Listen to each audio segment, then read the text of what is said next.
What's up everyone, and welcome back to the channel. With Black Friday deals popping up everywhere, there's one phone that's been grabbing a lot of attention, the Google Pixel 10. I've been using the Frost 128GB model for a little while now, and I have to say, Google has made some really smart moves this year. These aren't necessarily flashy, in-your-face upgrades you'd spot on a spec sheet, but they come together to create an experience that just feels incredibly cohesive and thoughtful.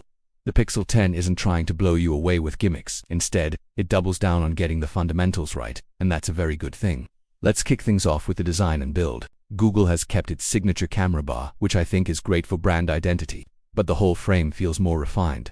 The lines are cleaner, it feels smoother and more comfortable in the hand, and there's a solidness to it that inspires confidence without being heavy or bulky. This Frost colorway is fantastic. It's subtle, but really elegant. The matte finish is a huge win. It resists fingerprints way better than the glossy backs of previous models, and it gives the phone this soft, almost tactile look and feel. It's a design that feels mature and self-assured. Then there's the display. The 6.3-inch Actua display is, without a doubt, one of the best parts of this phone. It's incredibly crisp, gets plenty bright, and the colors are vibrant without being overly saturated and unnatural. I've had no issues with outdoor visibility, and thanks to the fast refresh rate, everything from scrolling through social media to reading articles feels incredibly fluid and smooth. It strikes this perfect balance. It's big enough to feel immersive when you're rewatching videos or gaming, but it's not so massive that you can't comfortably use it with one hand. It's just a joy to look at, plain and simple. Now, let's talk about what's going on under the hood. Performance is exactly what you'd expect from a flagship. It's effortless. The new chipset handles multitasking like a champ. Apps open up instantly, and there's no stutter or lag to speak of. But the real star of the show here is the deeper integration of Gemini. Google's AI has come a long way, and on the Pixel 10 it feels like it's woven into the very fabric of the operating system. It can summarize long emails for you, help you draft a quick message, organize your photos automatically, and even suggest little productivity shortcuts throughout your day. What I appreciate most about Gemini is that it's not pushy. It's there when you need it, working quietly in the background, but it never feels like the phone is forcing you to use features you don't care about. It's a subtle assistant that genuinely makes your life a little easier, and for a lot of people, that's going to be a much more refreshing approach than some of the more overbearing AI implementations we've seen elsewhere. It's smart, but it's not loud about it.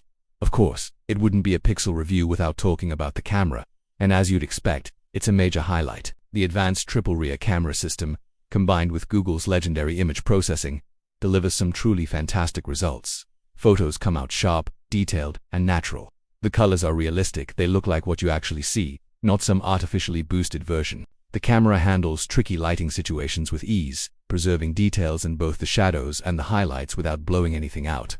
The improvements to the zoom are also noticeable, especially at those mid-range distances where you just need to get a little closer to your subject. And low-light photography continues to be one of the Pixel's biggest strengths. It pulls in a surprising amount of light and detail without introducing a ton of noise. Even portrait mode has seen some quiet but meaningful upgrades. The edge detection is cleaner, and the background blur, or bokeh, looks more convincing and natural, almost like it was shot on a dedicated camera. If you're someone who loves taking photos but you don't want to mess around with manual settings, the Pixel 10 is perfect. You just point, shoot, and get a great photo nearly every single time. Let's move on to battery life, because that's a critical part of the daily experience.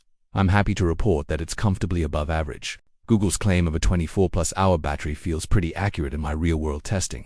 Even with a mix of video streaming, using Google Maps for navigation, constantly checking messages, and taking photos, I was easily getting through a full day with power to spare. The adaptive battery optimizations also seem to be a bit more intelligent this year. The phone learns your usage patterns very quickly and adjusts power management accordingly to squeeze out every last drop of juice. While the charging speed isn't the absolute fastest on the market, it's reliable, and the battery itself holds its charge exceptionally well. For most users, this battery will be more than enough to get you through even the busiest of days without any anxiety. So, what's the final verdict on the Google Pixel 10? Look, it doesn't reinvent the smartphone, but it absolutely doesn't need to. What Google has created here is a thoughtfully refined, highly intelligent device that just feels great to use every single day. It has an excellent camera system, powerful and genuinely useful AI features, and a display that is a true pleasure to use. At its regular price, it's already a very compelling choice in the flagship market, but with a good Black Friday discount, it becomes one of the easiest recommendations of the entire year. If you're in the market for a new phone and you value a clean software experience, top-tier photography and smart features that actually help you, then the Pixel 10 should be at the very top of your list. It's a confident, smart, and polished step forward for Google. Thanks so much for watching. I hope this review was helpful. If it was, Be sure to hit that like button, subscribe for more content, and I'll see you in the next one.